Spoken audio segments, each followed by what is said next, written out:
China has vowed to take all necessary measures following reports that the United States is planning to raise tariffs on Chinese clean energy goods. This includes Chinese EVs, batteries and solar products.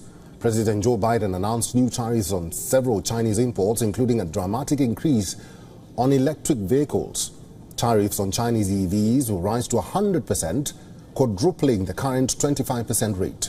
Other key tariff hikes include solar cells doubling to 50%, steel and aluminium products tripling to 25%, semiconductors increasing to 50%, various medical supplies, batteries, critical minerals and ship-to-shore cranes also seeing significant increases. These measures will raise tariffs on $18 billion worth of Chinese imports. It's no secret that the president, this entire administration, has been concerned about unfair practices by the PRC that harm American workers and businesses.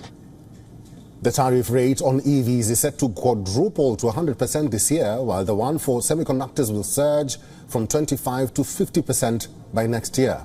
This follows a review of tariffs imposed during a trade war between Washington and Beijing, during which then President Trump introduced levies on some $300 billion worth of goods from China. Beijing warns new U.S. tariffs on $18 billion worth of imports from China would severely affect relations between the two countries, pledging to take resolute measures to defend its own rights and interests. China always opposes unilateral tariff hikes in violation of WTO rules and will take all necessary measures to safeguard its legitimate rights and interests. We were earlier joined by Elizabeth Lawrence. She is the non-resident senior fellow at the Atlantic Council Global China Hub, and this is what she had to say. This is a continuing trade war.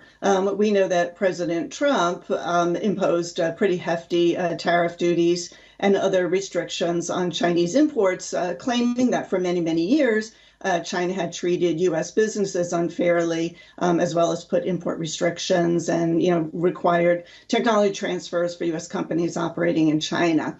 So this continues, of course, under the Biden administration. What's interesting about these most recent tariffs, as you indicated, 100% tariff on EVs, 50% on solar cells, 25% on steel and aluminum, is that a lot of this is targeted toward those battleground states that will largely determine who is elected president in November of 2024. If you look at the CHIPS Act that the Biden administration had pursued and passed, that includes a lot of subsidies to a lot of American companies. These industries are part of that CHIPS Act. So this is actually to protect American industry. For all the latest news, download the WION app and subscribe to our YouTube channel.